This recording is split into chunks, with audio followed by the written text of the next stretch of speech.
I'm going to call this meeting to order. Good evening and welcome to the September 10th meeting of the Parks and Recreation Commission and Urban Forestry Board. We will move on to item number 2, the roll call. Allison, please. Commissioner Bryant. Here. Commissioner Felios. Here. Commissioner Summer. Here. Vice Chair Mitchner. Here. Chair Davis. Here. And in addition to us, I'd also like to recognize several of the staff folks. We have with us Dave Wilgus, City Attorney, as well as Diana Zawi, and John Marchand, Director of Community Services Department, and Russell Hanson, our Urban Forester. With that, we'll move to item number 3, the minutes. Are there any commission comments or suggested edits? And I should say we have 2 sets of minutes. We have the June 25th minutes as well as the August 28th minutes. So maybe I'll handle those individually. So June 25 minutes, do we have any comments or statements from commission members? Could I have a motion on the, I'm sorry, are there any members of the public that wish to comment? Nobody online. All right. Then I'll entertain a motion on the June 25th minutes. I'll move to approve the June 25th minutes. Second. Second and a half. Oh, Who seconded? yeah. I'm gonna give that to Ronnie. Okay. You know, it's Thank you. Commissioner Felios, she seems to be working on that. Gotta work on my Jeopardy button. Okay, Commissioner Bryant. Yes. Commissioner Felios. Yes. Commissioner Summer. Yes. Vice Chair Mitchner. Yes. Chair Davis. Yes. We also had a meeting on August 28th. Really didn't discuss any of the policy issues, but rather just the working protocols between staff and commission. Great meeting.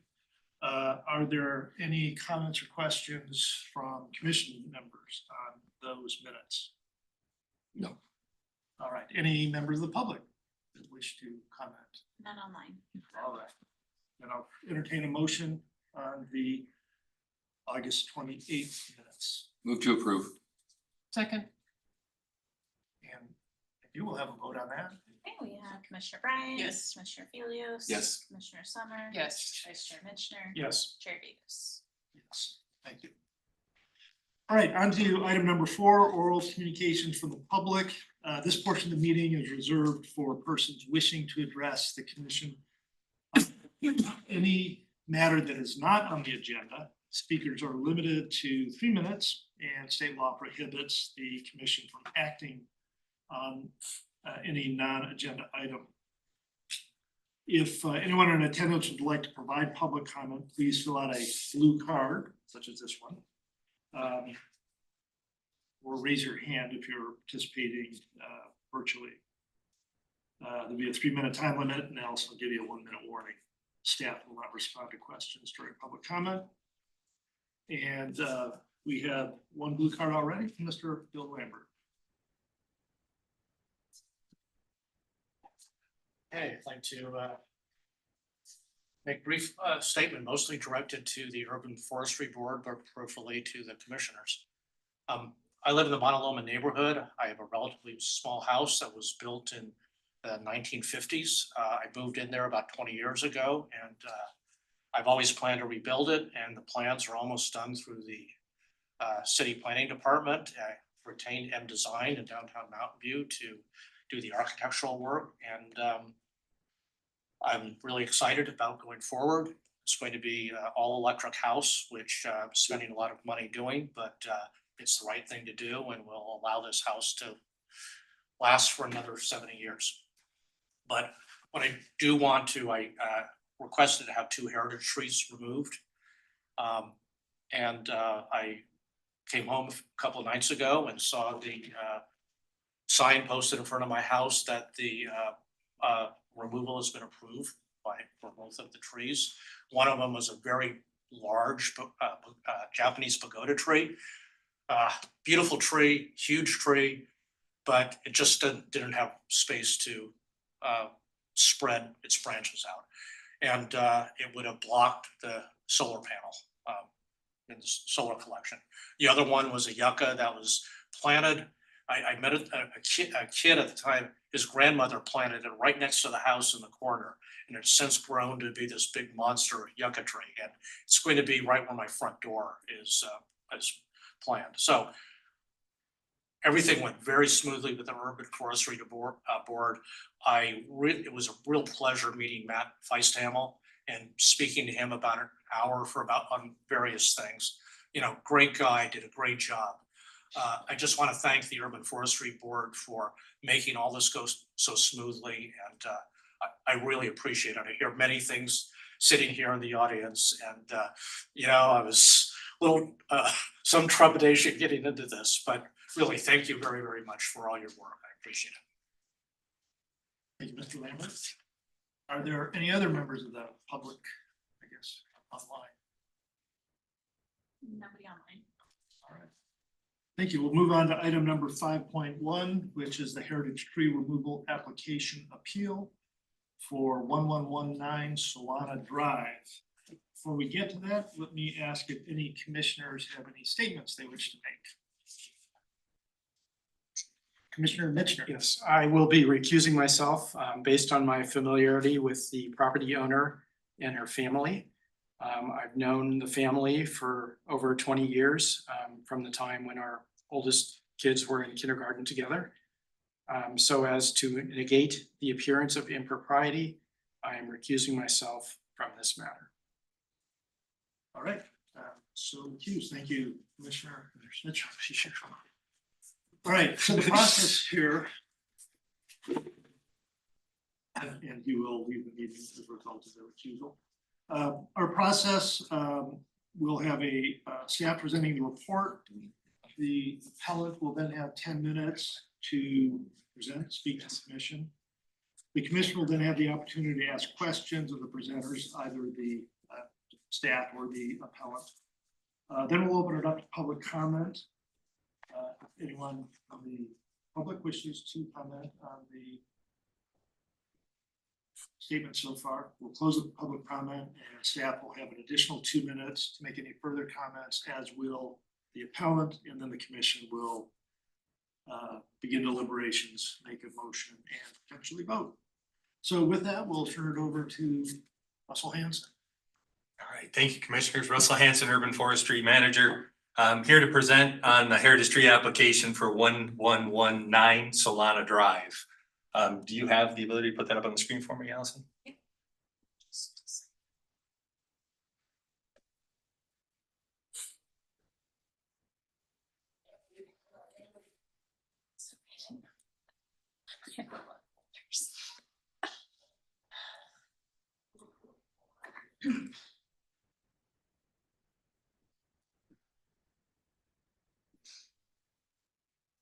Bear with us, folks online. We're pulling up a presentation.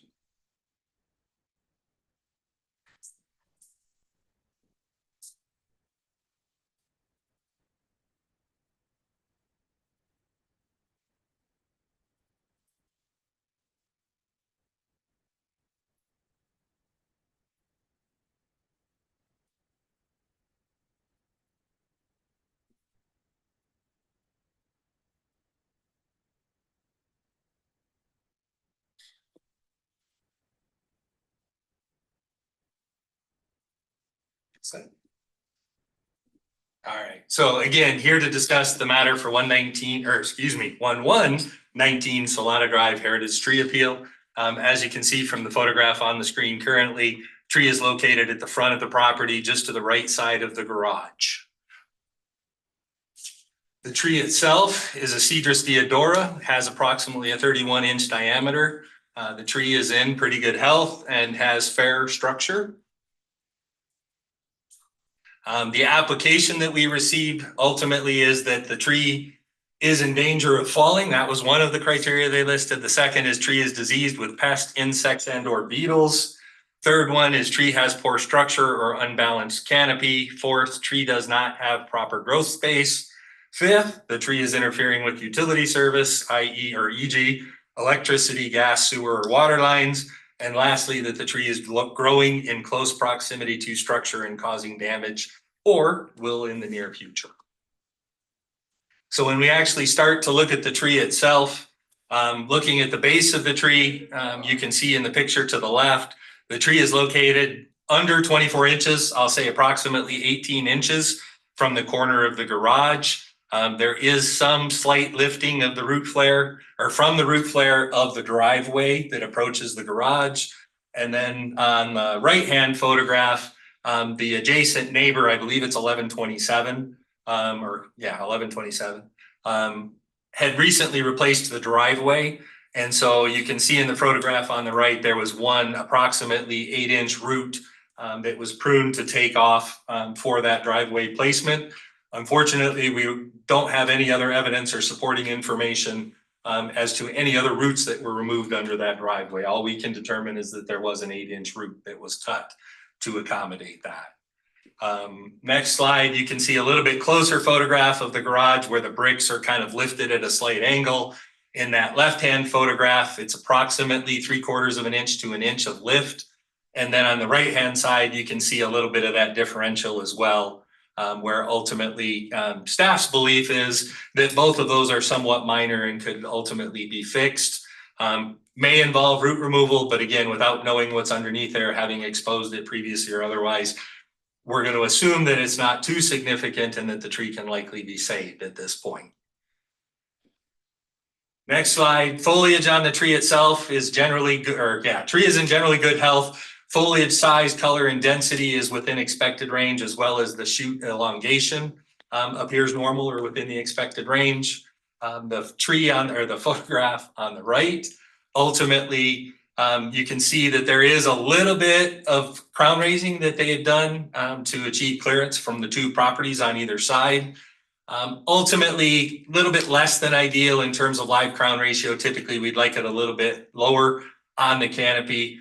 You can see the difference between the two lines there. That yellow one kind of represents that 50% mark for the canopy, and then that pink one is kind of about 60% or so. So, not exceedingly bad or otherwise, but ultimately a little bit less than ideal, but not unbalanced, not a concern. Could definitely, you can see in the photograph just outside of the yellow lines, there's some tips on these branches that are getting a little bit long. They're elongating a little more than maybe what the branch could support. So again, some corrective pruning to reduce limb elongation, et cetera, we think could address some of that canopy issue, but otherwise no significant issues with the canopy. Next slide here, they had mentioned electrical utility conflict or otherwise. As we can see here, the electrical lines actually run out along the street.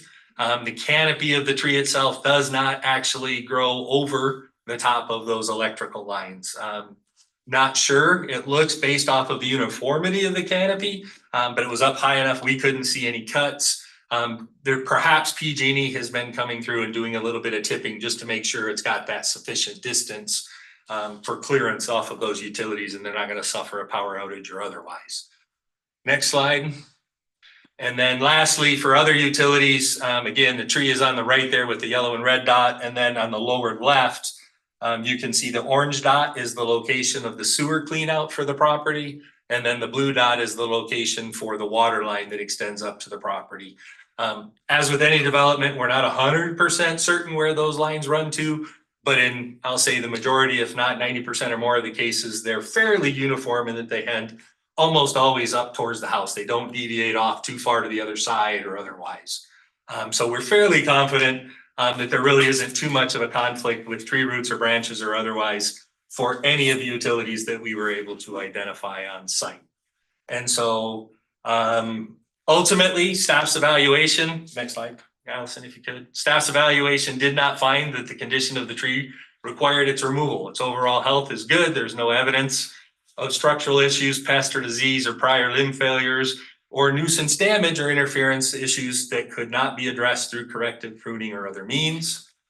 Staff's evaluation did not find that removal of the heritage tree was necessary to instruct improvements because there were no improvements provided. Staff's evaluation of the tree found that the structure of the canopy is good and can be managed with proper pruning. Therefore, we didn't feel like that criteria was met. And then lastly, little typo there, sorry, only one tree, not tree 1 and 2. But ultimately that tree 1 did not find that the tree should be removed for good forestry practices, as no facts support that criteria or were provided or observed. Thank you, Mr. Hanson. We'll now turn it over to the appellant, who has 10 minutes to address the commission. That would be the Quo or Lee or. Hi, can you hear us? Sorry, this is Andrew Quo from 1127. We have Sylvie over here from 1119. Also, is there a way to share a presentation I put together too, or do I have to email that to somebody first? Yes, I'll just promote you to a panelist. It'll take just a couple seconds and you Okay. should see that But- option pop up. Okay. Stop. Speak first and we'll go from there. No, this is the 10 minutes. Oops. Yes, this is the appellant. The owner is there as well, so you might end up having two. The owner and the appealer. Yeah. Yeah. So first I would like to give any of my minutes left to my arborist, Caitlin Shelton from Anderson Tree Care. And my name is Sylvie Lee and I reside at 1119 Solana Drive. And I would like to thank you for all the board to allow us to express our concerns. The tree is located very close to the house, less than 2 feet, like mentioned. And it has been taken care of for the past 20 years. About every 3 years, the tree have been trimmed by specialists with the cost of usually, around $2,000 each time. Unfortunately, damage was done to the tree in December, and we are concerned about the health of the tree, noticing that there is a lot more sap coming out from the tree, as well as needle dropping that are rising in the last few months. And I've never seen that in the past 20 years that we lived over there. So we are concerned about the health of the tree, as well as the possible, more disease that will be actually followed by the cut of that root, which might have insect, crawl into it and create more disease. So I will let you have more details from Caitlin. And now my neighbor can express his concern as well. Thank you. Thanks. Let me present something really quickly. Okay, share. Sorry, this will stop your sharing, but I'm going. Real quick, can you clarify for the board that ultimately the owner, Sylvia, wanted to defer to Caitlin, her arborist, and that this is the owner of the adjacent property? Yeah, he's the appellant. And so he's the appellant, so I don't know if we want to have Caitlin go first with the rest of the owner's minutes. Yeah. Or if we want to throw it back to her afterwards. Or does Handy needs to give his minute as well? I don't know. Yes, I think they're discussing which they'd rather do. That she has asked that Caitlin speak on her behalf. I would say it would be easier to just have her go now. Okay, So, right, so we'll ask that your arborist. arborist complete your applicant statement. Okay. Okay. That's fine. Caitlin. Hi, everyone. My name is Caitlin Shelton.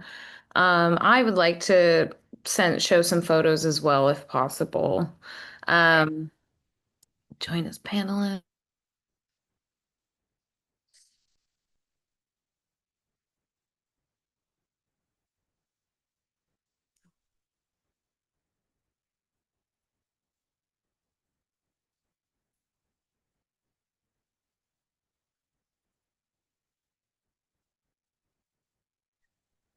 Hi there. Can anyone see my screen? Yes, we can. Oh, fantastic. Okay. So again, my name is Caitlin Shelton. I'm an ISA certified arborist, tree risk assessment qualified, and tree and plant appraisal qualified. I do work with Anderson's Tree Care, and I have been assisting Sylvie with the potential removal application of this heritage tree at her home. I'm going to go over this briefly since Russell touched on quite a bit of it already. These photos were taken in December of last year, 2024, and it shows that large root that was pruned due to the driveway installation. One thing that I did find on this tree, on the compression side of the tree, there is quite a bit of sap leakage, what I would call due to some kind of insect. Unfortunately, I was not able to find the insect, but you can tell that there are entrance holes at this location, and it's primarily on the back side near the fence. These are just a few photos of what it looked like in 2024. This is the distance like Russell described. I'm not going to hammer into it too much to save some time for Andrew as well. This is the uplift that Sylvie and Russell were describing for their that concrete pad in front of their home. Sylvie can talk a little bit more about some damage that has been inside of her garage that they had to seal over due to concrete displacement.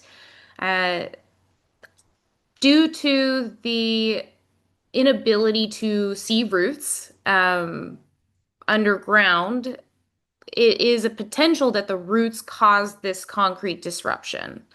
We cannot confirm nor deny that it was in fact the roots that did that, since we cannot expose the roots underneath the garage's foundation.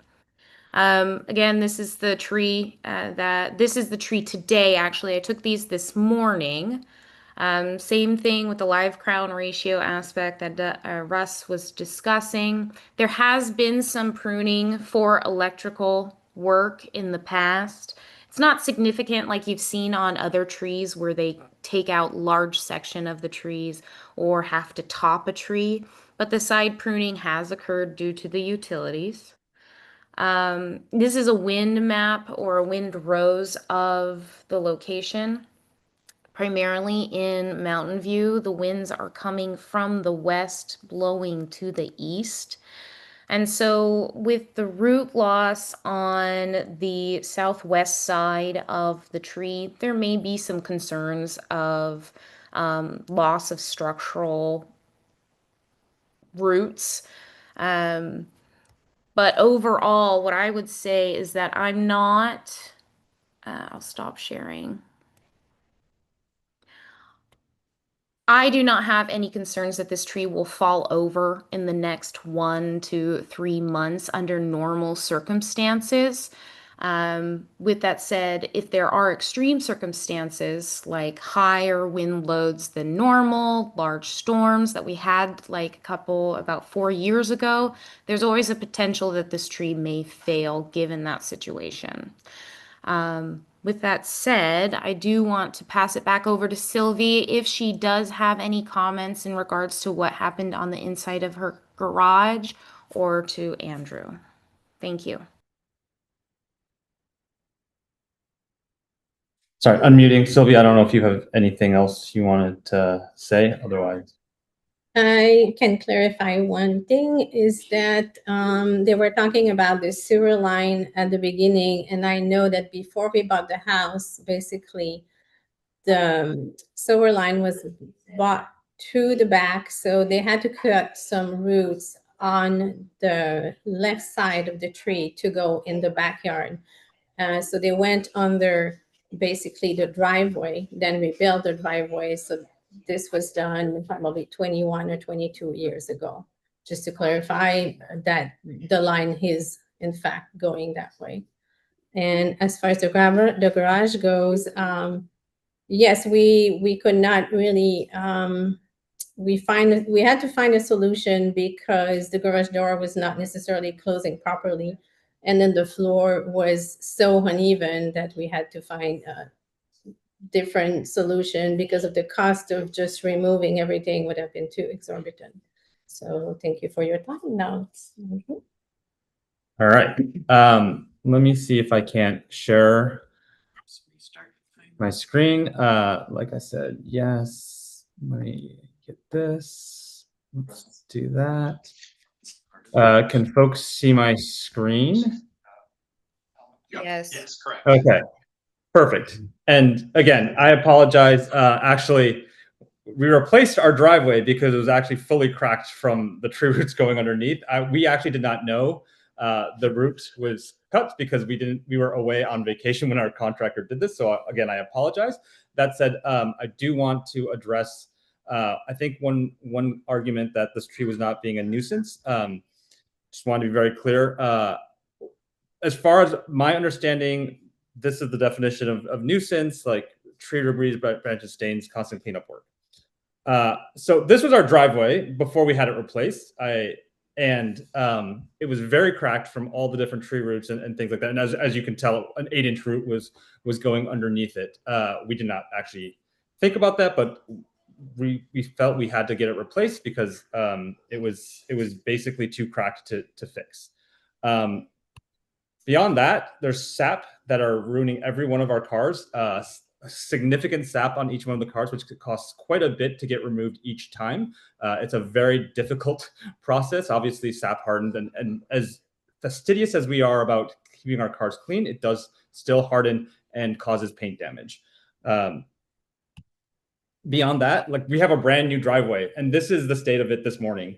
The needles have been dropping incessantly. Actually, even 1 week we went away and we came back and we asked if people had come to clean up because there were needles littering the driveway yet again. I thought actually they did not come, but they had.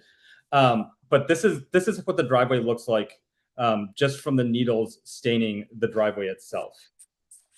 And then finally, while yes, I know it's 2 feet from Sylvie's house, it is very close to our house. And if you look out our balcony, this is what you see. Not that it's blocking any views, but it feels like the tree branches are literally touchable from this balcony that we have.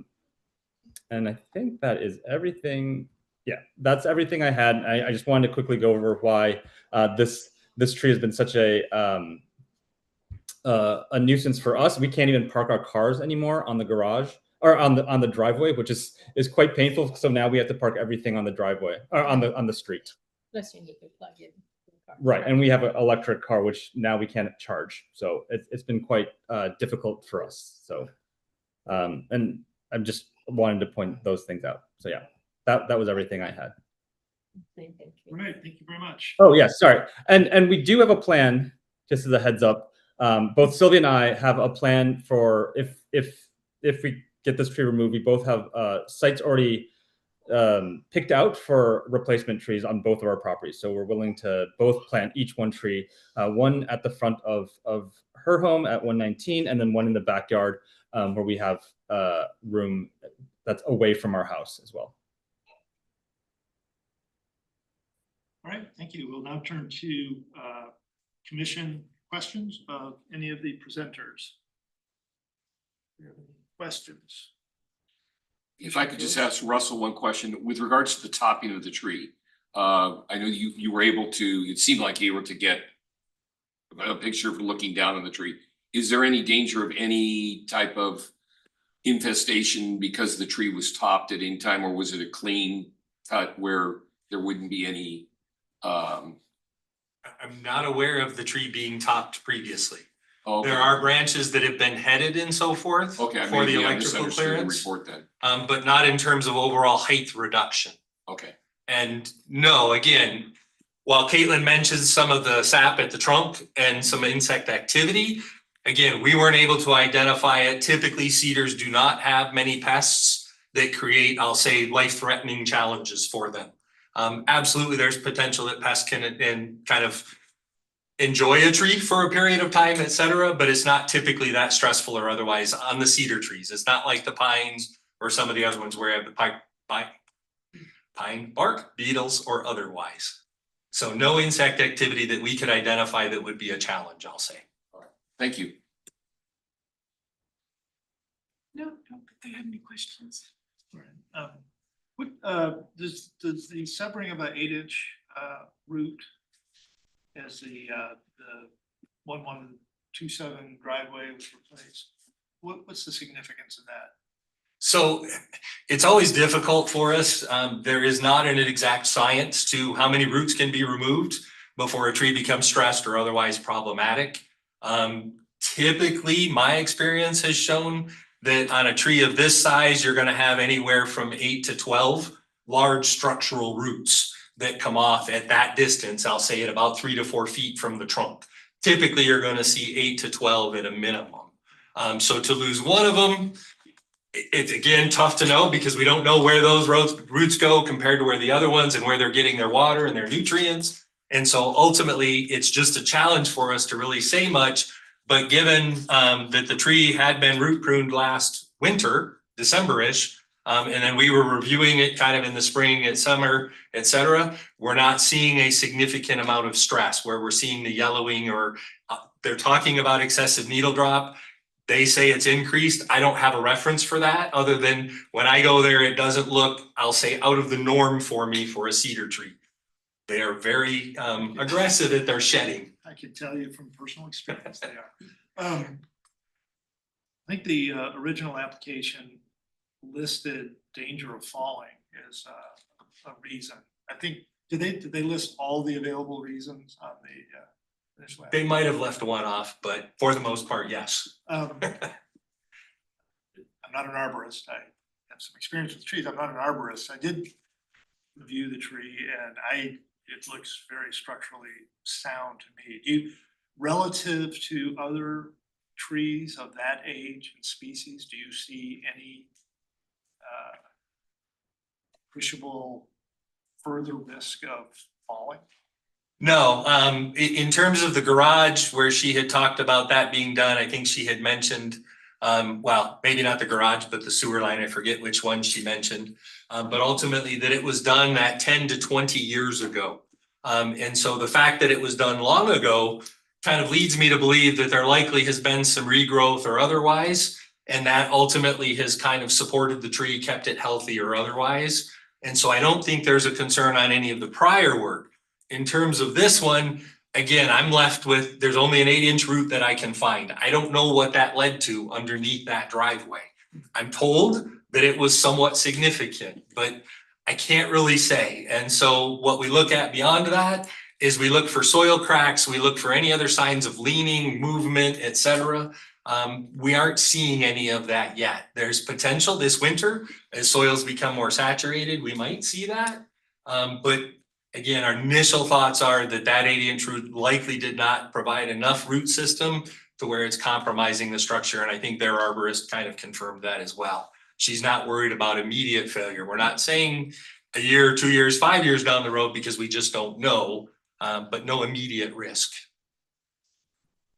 All right, thanks very much. Other comments or questions? We'll now open it up to public comment. Are there any members of the public that would like to address this agenda item? Please raise your hand if there is. Nobody online? No. Okay. Oh, there's a raised hand now. That was, I think, one of the panelists, but she'll have a chance to speak. Oh, right, okay. We'll come back to the appellants and applicants in a moment. Staff, do you have any other comments you'd like to We make? do not. All right. And I guess we'll start with the applicant. Do you have any, you have up to 2 minutes for any further comments? It's like 2 months, 5 months. Yes, there is some, Caitlin from Anderson Tree Care mentioned that the tree might not be falling in the next 1 to 3 months, not years. So it is still a concern, and I want to make sure that if ever the roots starting to be more soft and that there is that we find a bug or something, that we do not need to go through the same process again. Since I called the city at the beginning and I was told that I needed to hire somebody, in order to avoid the cost, I would like to find out if it's possible, if ever the tree is denied. Do you have anything else? I would Thank you, highlight sis. that you probably have not seen many needles because Sylvie's husband is actually very, very fastidious, and literally I feel like he's out there every day cleaning up those needles. Every day lately, yeah. You can probably see from my driveway, it is a little bit more crazy. There are quite a bit, and again, as I pointed out, they are staining the whole of the brand new driveway because it's literally 9 months old, and it's covered in marks at this point. I know Caitlin had other points, but I know you'll get to her in a second. But I think that is my major points. Okay, and then does the arborist have additional comments? Yeah, I just want to clarify that I think she said that in the next couple months, so what I'm saying is, Sylvie, to clarify for you, is that in the next couple months, I don't see that this tree will fail or fall onto the home. With uncertain weather and weather that is not normal or typical, that may cause failure given root loss and other compounding things. Trees that have had no root loss can still have failure in large wind events or storm events. So I just wanted to clarify that point. And then I'm going to go ahead and share my screen really quick just to address the comment in regards to the topping. I think you can kind of see here in this photo, kind of where, I don't know if you can see my cursor. I don't think this was a significant topping, or it was topped years and years ago, but you can kind of see at this union point or this location at the top of the tree, there are many limbs coming out at one central location. So that's kind of what led, and I believe Sylvie had told me at one point they did reduce the height on that, and that may have caused a heading cut, similar to what Russell was saying, and had that growth come out at one central location. I think that's all I have to say. Thank you. I do. Sorry. Go ahead, I'll let you. Sorry, I didn't mean to. If any of these, like in any way, like, given the fact they are so close to the homes, if any of the large branches do fall during large wind events and or rain, given that we are about to enter into rainy season and windy season, those will significantly, and I know this is not one of your concerns, but those will basically crush our homes. Okay, I think we've heard now from the applicant, the appellant, and the arborist, so thank you all for your comments. With that, we will deliberate. Any commission members want to kick it off?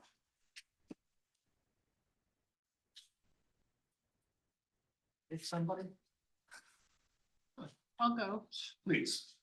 Well, I've read all the material and I listened really carefully to everyone. And I find myself agreeing with staff's findings, which is so to deny the removal of the tree. It does not seem to meet any of the removal criteria in the ordinance code.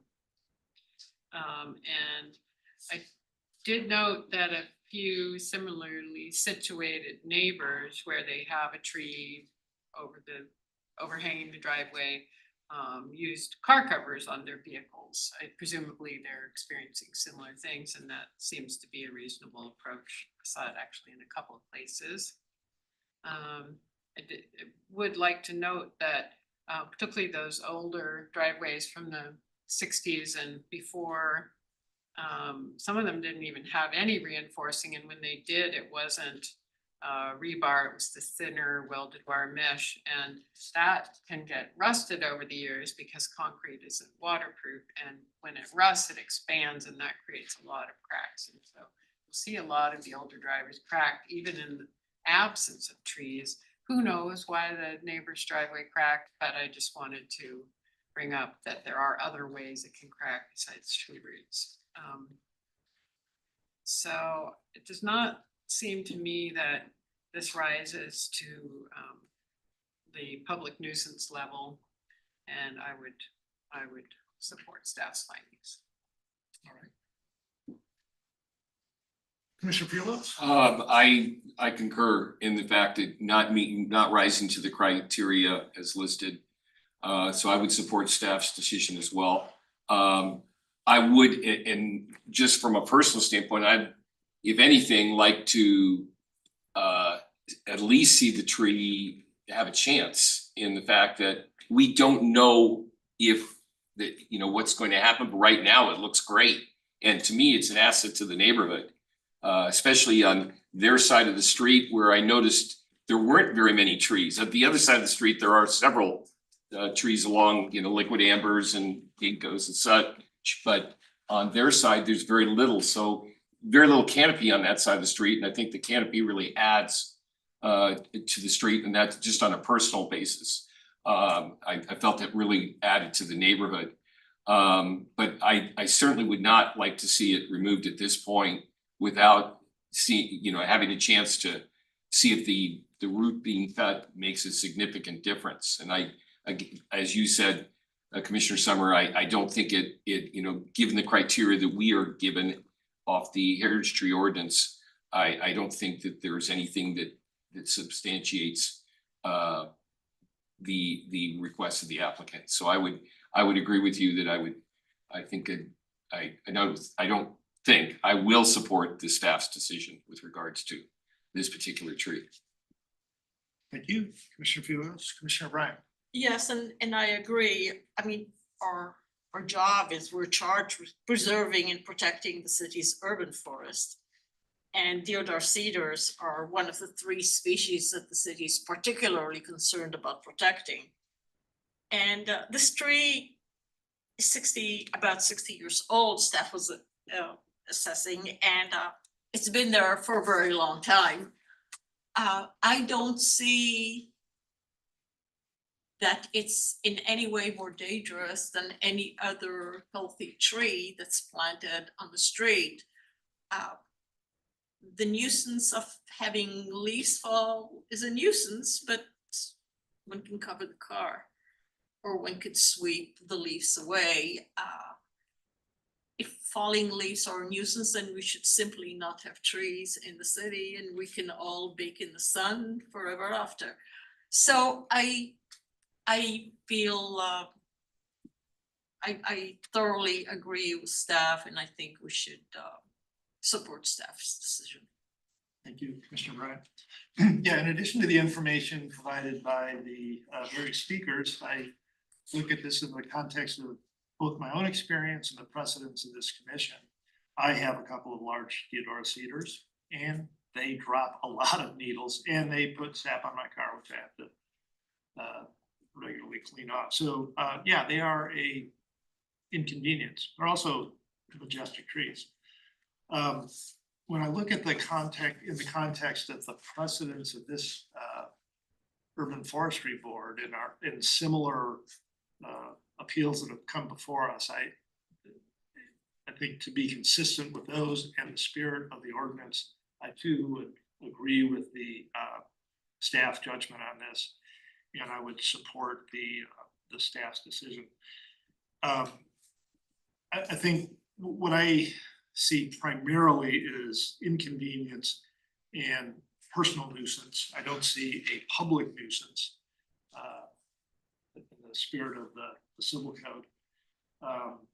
So I am sensitive, and I feel for the applicant and the neighbor. I understand these are challenging trees to live with, but they're also a beautiful community asset. So I too will support the staff opinion or decision. So with that, I would entertain a motion, I'll make one. please. I move that we adopt a resolution of the Urban Forestry Board of the City of Mountain View to deny the appeal, uphold staff's decision, and deny the removal of one heritage tree at 1119 Solana Drive to be read in title only, further reading waived. And the resolution is attached to the memorandum. A second. Thank you. And all votes. Okay, we have Commissioner Bryant. Yes. Commissioner Helios. Yes. Commissioner Summer, or, yeah, Commissioner Summer, Yes. Chair Davis. Yes. All right, thank you for all the participants in that discussion item. We'll now move on to item number 6.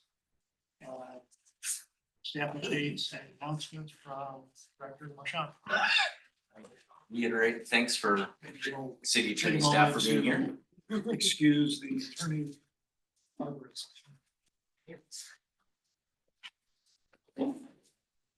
I don't know why they don't want to hear the staff report. Most compelling part of the meeting. Thank you, Dave. Everyone's got their priorities. Thank you, Dave, for your advice. Yeah.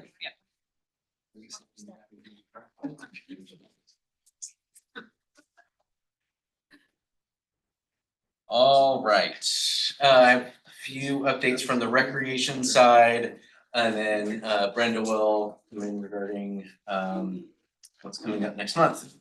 So for those of you, I think most of you know that Christine Crosby has been on jury duty and has been for a while. She's expected to be back on September 23rd, so then it is scheduled to be a decent trial that she is on.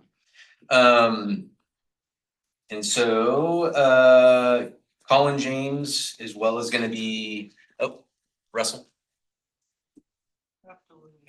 Thingy.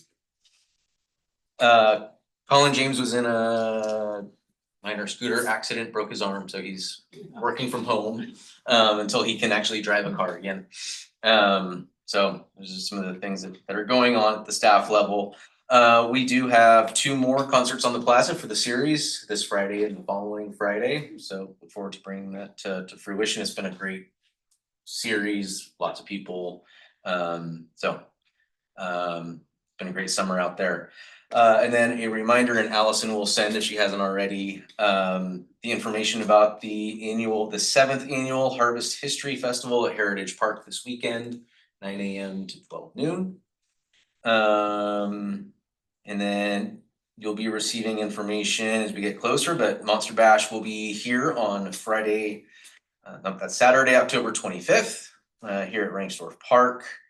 And we are planning for that and getting ready for it, as well as starting to work on the tree lighting celebration as well, and that will be on December 12th. So more information to come on those.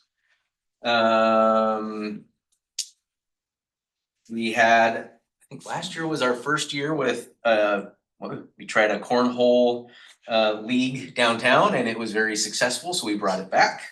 And that's been successful. And we'll be continuing that into the fall. And believe it or not, I have a note here that staff is already scheduling next year's summer activity guide.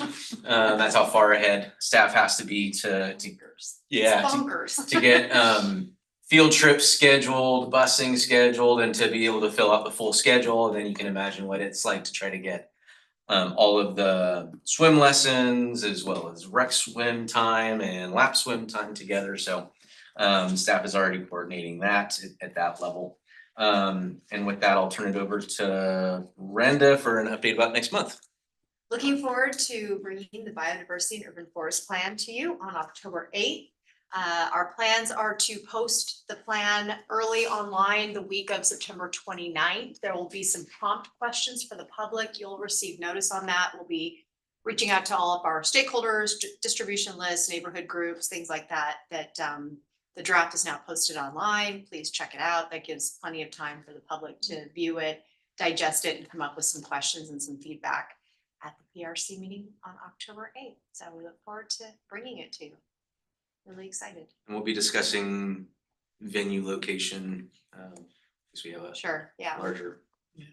Larger rooms, we're not squished in here.